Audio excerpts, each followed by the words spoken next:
Big Boss Malayalam season 6 episode അപ്ഡേറ്റിലേക്ക് പോകാം.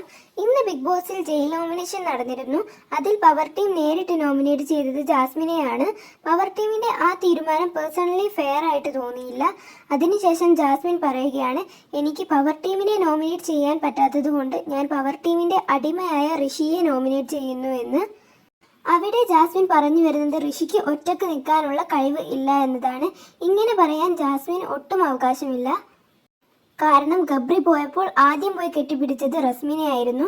പിന്നെ ഒരു ഫിസിക്കൽ അസോൾട്ട് വന്നപ്പോൾ സോറി പറഞ്ഞ് അവളെ പുറത്തു വിടാതെ പിടിച്ചു നിർത്തിയത് എന്തിനാണ്? ജാസ്മിൻ ഒറ്റക്ക് നിന്ന് കളിച്ചാൽ മതിയായിരുന്നല്ലോ. അതുകൊണ്ട് ഇങ്ങനെ പറയാൻ ജാസ്മിൻ ഒട്ടും ആളല്ല. അങ്ങനെയാണെങ്കിൽ ജാസ്മിൻ ഗബ്രിയുടെ അടിമയായിരുന്നല്ലോ. അന്ന് ജാസ്മിൻ പറഞ്ഞിരുന്നത് സൗഹൃദമാണ് എന്നായിരുന്നു.